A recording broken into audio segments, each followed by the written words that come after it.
So lastly, we should take this news story with a grain of salt, as it's not like being confirmed by any of the major trades yet. I think one of them picked it up, but is that we're getting a long overdue, by some, Beetlejuice sequel with Brad Pitt's production company producing it, to which my immediate thought was, I don't think I realized Brad Pitt had a production company. But hey, if you've been acting more than 5 years, you have a production company nowadays. So Josh and I actually have at least somewhat of a history with Beetlejuice. A very, very minimal history. And that is, when Josh came down last year for Horror Nights, we did the Beetlejuice house at Horror Nights. And it was probably one of the top 3 worst houses last year. It looked pretty, but that was the general consensus by a lot of people, was it was okay. I saw the movie for the first time for homework for the house. Like, I didn't grow up watching Beetlejuice. I didn't grow up watching a lot of Tim Burton stuff just because he's not really my favorite director. So I finally watched Beetlejuice and I'm going, what's the hype with this? I don't get it. I know a lot of people do. I think it's that same kind of generation era of people that love Ghostbusters. That's another one that I'm just like, cool. If you love it, that's awesome. I just don't get it. I don't get the appeal.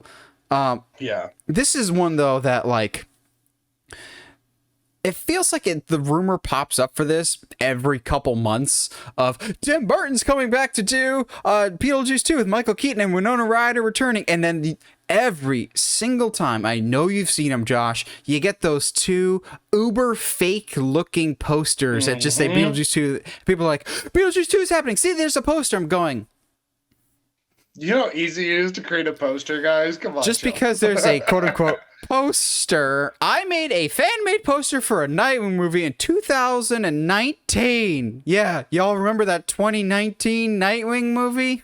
Come on now. Just because you see something on Facebook doesn't mean it's true. Stares very hard down the camera for that point. Oops. We got a little meta there, buddy. No, except we're not going to lose a whole bunch of money saying meta. Oh, wow. Oh, what? Oh, yeah. Well, yeah, because I guess Facebook owns words now. But I'm okay. I want to say this. I know a lot of people my age from our generation that love Tim Burton movies and love ipso facto Beetlejuice. Wow, that was cool. Good use of ipso facto. Wow. All right. Okay. I may be in just a hoodie, push those glasses further up your nose, why don't you? I mean, my little Harry Potter glasses that I've got on today, apparently. No, those have actual lenses to them. And they don't break. Anyway, they can't break. Anyway, not the point. I know there is a large fan base of people our age, good old millennials, that do have like a certain love for this film, and I do think there's a lot of nostalgic factor to it. And at the very least, like, the movie's not for me. It's fine, but I can totally see someone getting, like, this movie's a vibe. Absolutely. One, I can never pronounce her name right, and I feel really bad. Winona Ryder? Yes. I can say her last name. I can say ipso facto correctly, but I can't pronounce somebody's name. But I love her character is such a mood this entire movie.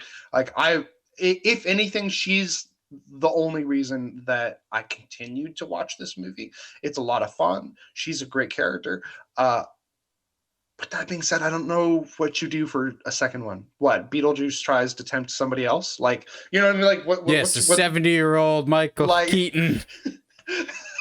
Gosh, it's just weird. And it would be even weirder if Keaton didn't come back as Beetlejuice at the same time.